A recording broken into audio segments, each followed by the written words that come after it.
I'm Porter Brooks and I am your host. Everyone's coming to the party. Don't miss it.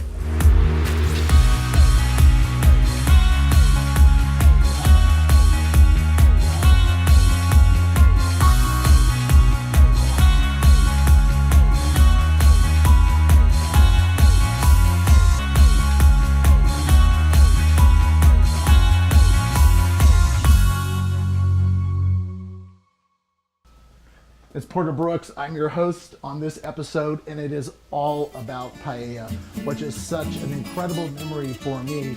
As you can smell, I hope you can smell, I've already have our mirepoix, the holy trinity of some onions and some carrots and some celery going. I've added a little extra red onion because, well, we're going to the corners of Spain and along the beaches of the Riviera through the entire Mediterranean. That's what this show is all about. I've got a giant paella pan going on my stove, and we are making this outdoor recipe an indoor urban party. All right, we have our vegetables in the paella pan, and the next thing that I want to introduce is always a chorizo. Now, in this day and age, people have different culinary choices and cultural choices, so I'm actually using a soy chorizo, which, believe it or not, has a fantastic flavor. You don't have the pork, you don't have the beef, and again, culturally acceptable. Whenever you're entertaining, you always want to ask your guests about any dietary restrictions, and you want to do it up front. Trust me, it's happened so many times when people show up and they tell me that they're either lactose intolerant or gluten-free, and all of this stuff matters, so you want to make sure that your food is absolutely clean when you're cooking. A quick phone call right before they get here will make life much easier, and they'll feel a part of the party. All right, well, paella is all about great, big, bold flavors that come together, and as you can see, our chorizo is melting down. I'm using these giant olive wood spoons in my collection, which I love as well. Cracks of pepper, you know my rule, it's always 5. And one more. And of course, in Spain, we're gonna want a lot of pimento, picante, and wonderful hot peppery flavors, which is the basis of this recipe. I first learned this many, many years ago when I was traveling with my dad, and he promised me a dynamite night out in the south of France. It just happened to be when the World Cup was there, and we got in a cab, and that cab driver must have stopped in 5 or 6 places. But my dad was absolutely convinced that he was going to get me paella. So I like to call this Papa's paella. All right, the next thing that goes in is going to be our other protein. So the chorizo is in, it's cooking down. And I have some beautiful chicken breast. So easy because I had the purveyor slice them up for me in advance. It saves me so much time in the kitchen. And I'm going to add them right on the hot side of the pan. You can hear that sizzle. I am going to have seafood with this paella. You know, every culture has a main staple rice dish, from Asia to Africa to the Mediterranean, and even here in the States. Often you'll find seafood, other times you'll find meat proteins. I'm going to actually do the seafood, which is shrimp and mussels, in a separate pan so that I can serve it on the side for all the people who don't want the pure meat protein. All right, well, paella cannot happen without the rice, and that's what I have next, a beautiful yellow rice, and we're going to add it entirely to our paella pan. And then I like about 16 ounces of vegetable or chicken stock. And now you can hear that come up and the sizzle go. And then you're gonna wanna cut the salt in that with some water. And I always like a little bit of white wine. Get out of my steam bath so that you can see that. We have a lot of rice. I've got 7 to 8 people coming for dinner. So that means at least 2 cups each on the final service. I'm gonna let this sit here and come to a boil.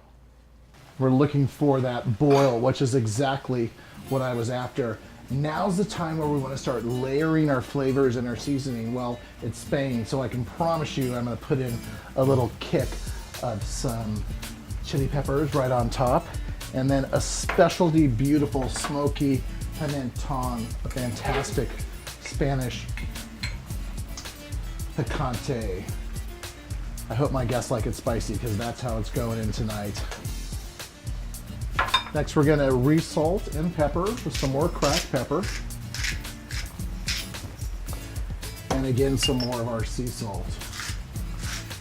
Now, if you look at the paella pan, you can tell that everything is coming together. Often paella is cooked on its own individual burner.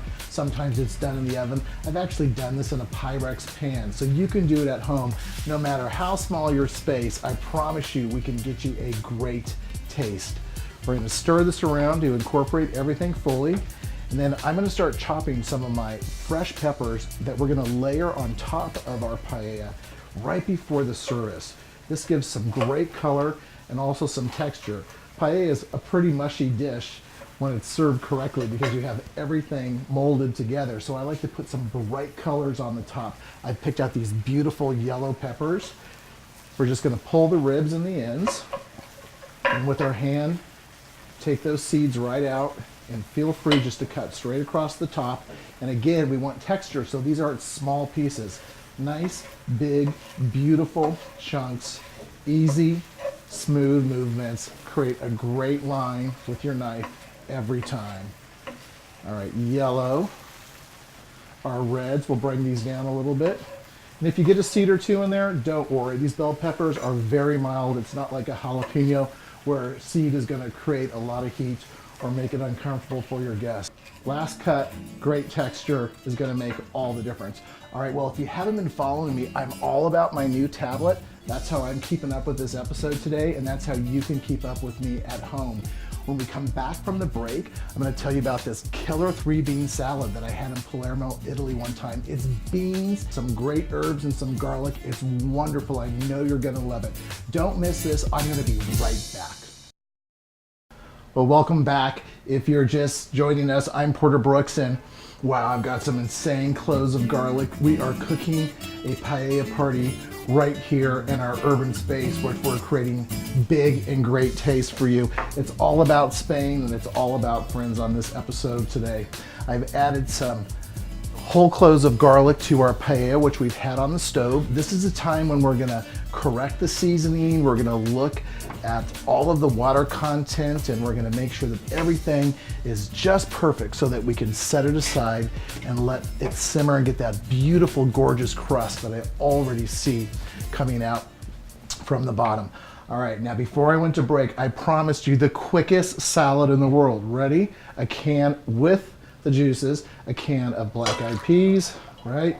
A can of cannellinis or northerns, great whites, and then of course a definite flavor of the Mediterranean, a can of chickpeas. We're gonna put all of those together, and now is where the fun begins with the herbs and spices. I'm going for some beautiful green herbs. You'll wanna grab your oreganos, your thymes, all of those exotics that are gonna really give a perfumey flavor to everything. Nothing is better, of course, than a fresh herb cut right from your garden. Now you see that I've got a table behind me, but I'm gonna reach up and snip just a little bit of this fresh rosemary. And my secret always with fresh herbs is to break them with your hands. You don't need a knife, you don't need anything, just smell that beautiful flavor coming together. Grab a nice big wooden spoon because you don't want to break the beans. You want to toss them gently like you love the beans. If you love the beans will love you back, and your guests will love you even more. Coarse garlic, and in this recipe I like crushed garlic so it gets absorbed immediately into the beans. I love these pre-crushed products that are available all over. 2 big tablespoons black pepper. Told you it was easy. And let's do some exotics on our salt. Some beautiful celery right on top there. And again, back to a nice, oh, there's my spoon. Right back to our spoon. We're gonna let this marinate. Now the last trick is just a little bit of acid. I couldn't figure out what this waiter had served me, and then I realized it was a blonde balsamico. If you've never had a blonde balsamic vinegar, it's really an amazing flavor. It's light and it's bright, so this is gonna give it that oil and vinegar type of feeling. Now what I like to do is put this in a jar or let it marinate overnight in the refrigerator. The colder it is, the better, and I serve it in a little itty bitty dish. We're gonna set this aside for now until I go on to one of my most favorite recipes, which is a frozen watermelon. I have a beautiful half of a seedless watermelon. Whoever invented the seedless watermelon was brilliant as far as I'm concerned. And I want to take a very large knife and I'm going to cut nice slices. You're gonna say, where did you learn this? Once again, on that same cruise, my toolbox is acting up. Ice cold frozen watermelon. We're gonna sprinkle it with some different flavors, with some olive oil and sea salt. I'm gonna set that aside. Now you'll want to grab just a regular cookie sheet and take each one of these beautiful pieces and lay them out flat on that cookie sheet. So simple. We're gonna put those face to face. Once they're frozen, I'll quarter them up. But until then, I'm gonna season them just like I promised with some beautiful sea salt. Look at that. It's great, a flavor you would have never expected. Here's the twist, a black pepper. I have a friend who's a recording artist and she is crazy over this stuff. In fact, I've heard that there are lots of fights in the household because she has so many trays of frozen watermelon. But when it's over 100 degrees in the Mediterranean, they have a great way of freezing items like yellow melons. You bite into them, it's just like a giant popsicle. Let's go back to our paella. And that's looking beautiful. I think I'm gonna add just a touch more water and a little bit more salt. Just continuing to stir that to marry all of those flavors together, and I'll leave it alone. I promise. We're gonna let it get nice and crusty. Well, there's a few things that have to happen. Now, most people put all their seafood in their paella, but I'm actually gonna cook it separate because I have a guest or two who don't eat seafood. We're gonna serve it on the side, and it works out perfectly. Nobody knows the difference. We're gonna add a little shrimp to our olive oil, as you just saw. And then I have some beautiful mussels that I've cleaned and drained. I love these fantastic mussels. I'm gonna pour all of those in and cook those until they open up. Now, when you're cooking fresh mussels, you wanna make sure that every single mussel opens up. You do not want a closed mussel. If there's a closed mussel, you wanna throw it out. That guy's no good. You don't want him at the party. All right, we're gonna continue to stir that. I like to just drizzle olive oil over the top to just make sure that the fish is completely moist. The paella is looking perfect. We're gonna add the final elements and then I'm gonna fill everybody's individual paella plates. Last thing in are bright peas, and you do them at the last minute so they don't turn dark. We're gonna sprinkle our peas all over the top of the paella. And then I promised you those beautiful peppers right there. Look at that, it's like a painting. It's a painting of flavor that your friends are gonna love. When we come back from our break, I'm going to tighten up the paella. Our watermelon is gonna be frozen. Our 3-bean salad is gonna be nice and cool. And I'm gonna show you this amazing tablescape. We've converted our entire kitchen for a place for a party with friends. I'm Porter Brooks. Don't go anywhere, the party is just about to start. I'll be right back.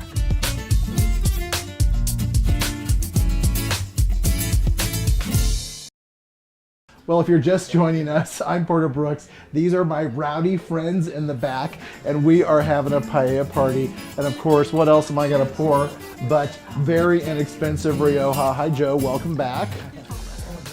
If you can take a look at the tablescape, we've got, okay, you guys, I'm coming. What I love to do at a party like this is leave a bottle of wine. These are great lanterns for candles, and I've simply put the bottle of wine and a baguette of bread into each and every one of them. So as I move down the table, I can grab another bottle, and it allows me to serve everybody without having to reach over everything. And a good spill on the plate always means great flavor. Tressa, here you go. Very good. All right, gang, well, I hope you enjoy this. It's been a lot of fun preparing this crazy paella, and I think that is what it is. I call it my papa's paella. We have, I'm gonna join you if that's okay. We'll sit down. So I converted the entire kitchen. We took the countertop on the island and we dropped it. just for this, so I can see great friends at the table. They choke up every now and then. And we have some good dish towels, which is my new favorite now. Don't you love it? I want to go fancy on all of this. And I know we have a lot of people going to a lot of places tonight, but so Papa's Paella. Let's first say cheers and welcome to the kitchen table.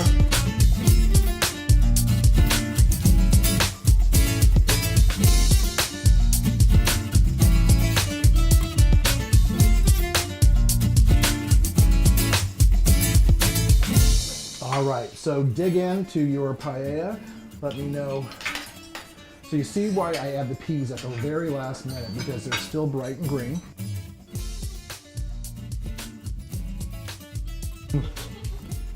Beautiful. Yep. What I love is that, you guys, I used a soy chorizo. You can't even tell the difference. It's all the flavor in there, right? I mean, I'm even liking it. Now, I left the tails on the shrimp only because I like something to grab onto. Paella is pretty social. So use your plate as your boneyard. Oh my gosh. Vegetable spread. Yeah, see, you need that texture, just the cold texture on top. We cut some of that up earlier. We can get great pre-cut ones as well. That's not too hot for you, Andy? Come on, you're my East Coast girl who doesn't definitely go to all those flavors. I love it. How did I get the smallest fork on the table? I think I got the baby fork here. It's always that way, right? And as the host, you should always get, the outcast. This is the short bus. Wow. I do like the texture difference. I mean, honestly, I usually cook that a little bit more, Russ, but I even like it better, the crispiness. I like the crispiness. So, and the chicken strips, which were already done from the store, it just makes it so simple. I mean, paella is like a 20-hour project, and this really comes together in about 30 minutes. I know if you see on TV people talking about how it has to sit and stay there for an hour to get the crust. All of this was made in less than 20 minutes in real time. So it's a great way to go. I'm not saying I'm gonna win a paella contest, but it still does taste good. It's great.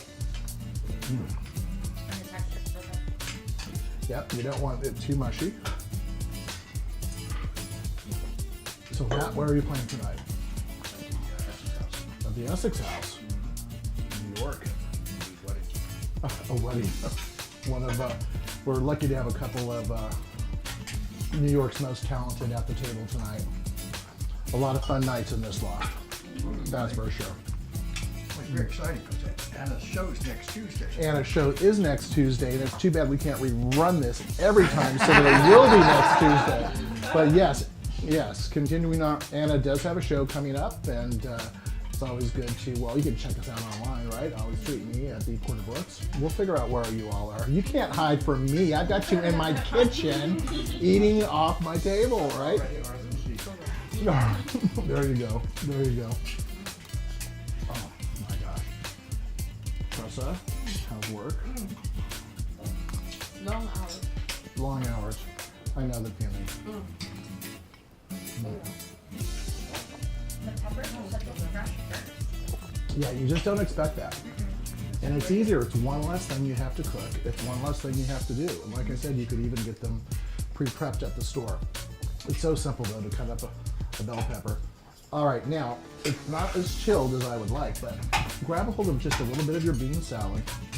And I kind of like being really social with this, so I just take a little bite with my spoon and pass it along. You want to share with me? So, no joke, I was on this cruise in the Mediterranean, and Pompeii was one of our stops. And it was literally 100 and some degrees. I had never felt heat like this.